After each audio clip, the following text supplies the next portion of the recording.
What's up, everybody? It's Josh coming at you from Nerd Avengers Tower. We need to talk about Jedi in the Obi-Wan Kenobi series, and I'm not just talking about Kenobi or possibly Qui-Gon Jinn. No, I'm talking about other, until now, unseen Jedi, new Jedi characters. Slight spoiler warning for things that are probably going to happen in the Obi-Wan Kenobi series. Recently, Making Star Wars dropped another juicy scoop about the coming Kenobi series. This one all about a new Jedi character. So let's go over that, talk about why this is so cool, but also kind of weird. And then I'm going to add some stuff that I heard a long time ago about how this all might have to do with Darth freaking Vader. So again, according to this new leak from Making Star Wars, there's going to be a new Jedi character introduced in the Kenobi series. Apparently, this Jedi has been looking for Obi-Wan for the entire 10 years that Obi-Wan has been absent from the larger goings-ons of the galaxy. This is, of course, because Kenobi is tasked with guarding over Luke Skywalker on Tatooine, and he's dang good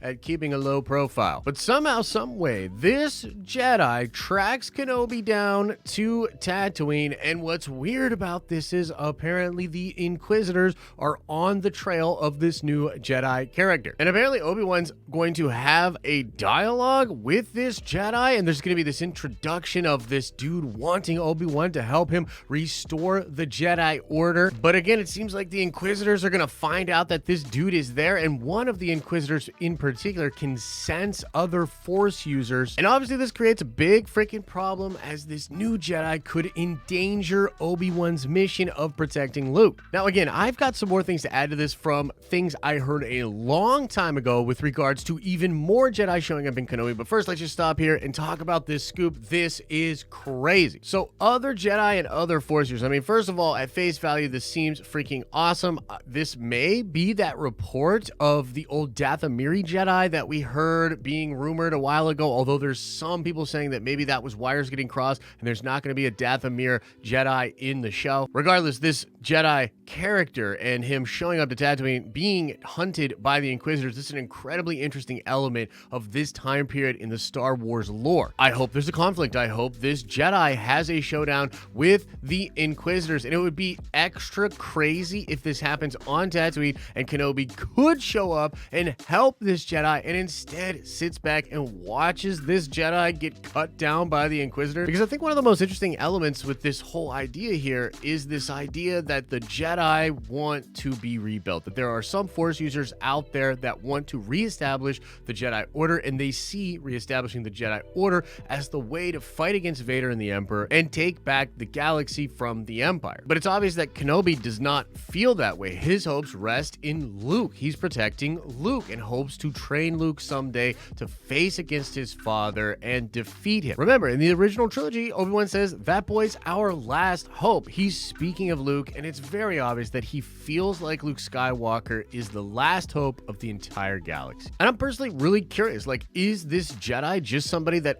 survived Order 66, or is this somebody that was not associated with the Jedi of Yoda's time? And this idea will take me into the things that I heard about the show and sort of some speculation here, but I've always loved the idea that there were other sects of Jedi or Force users other than the main Jedi that study at the temple on Coruscant under Jedi Grandmaster Yoda. And for all intents and purposes, that's an entire sort of group of Jedi, or like an era of the Jedi Code was when Yoda was in charge, Yoda's Jedi. It kind of looks like we might get a look at Luke Skywalker's Jedi being set up in the Filoniverse or in the timeline of The Mandalorian as he is establishing that new Jedi Order. And there are even reports that we will see a Jedi Order under Master Rey past the sequels. And so you can think of the Jedi as having different like headmasters or different eras according to who is the person that's in charge of this whole dang thing. And I even remember in the Dooku Jedi Lost novel, there were a lot of people in the galaxy that thought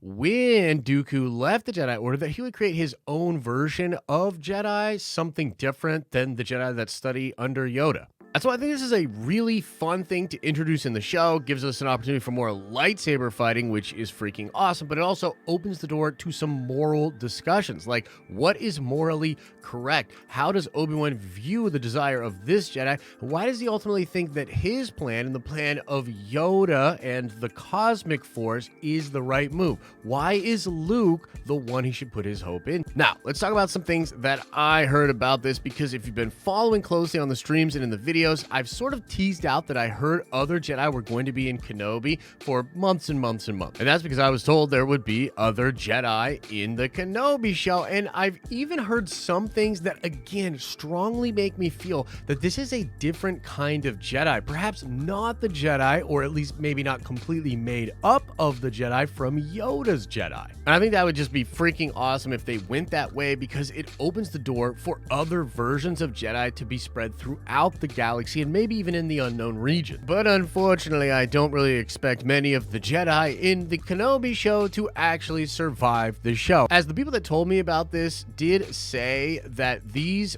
actors that are playing these Jedi did film scenes with Darth Vader, or a Darth Vader double. And it was implied to me that there are separate endings, like two different versions of how this scene could play out. One where some of them or all of them get away from Vader, and then another version of it where Vader destroys them all. And I think we probably know which version the show will actually use.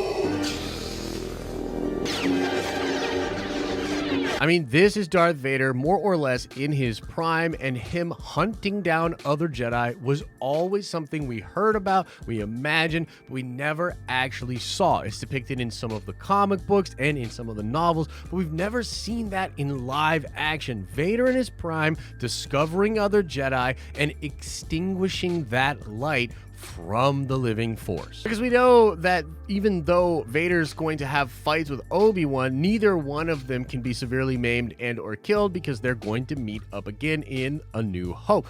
But Vader and these other Jedi, it gives Vader the license to go absolutely crazy and slaughter a bunch of Force users, which again, I think would be freaking awesome. So for me, this is yet another piece of news that's incredibly hyped, that I think will really serve the show well, but also will bring in questions and concerns from many out there in the fan base. I've personally been teetering back and forth between being incredibly hyped up for this show and being concerned about what it might do to canon or the overall state of the fan base. But this news, I gotta be honest, is tilting me more in the direction of hype. I'm getting very excited for seeing some of these things in the Obi-Wan Kenobi show. And by the way, it looks like the trailer for Kenobi could be coming out this week, or if it doesn't drop this week, really soon. So let me know your thoughts about this new report, if you're concerned or not, in the comment section below.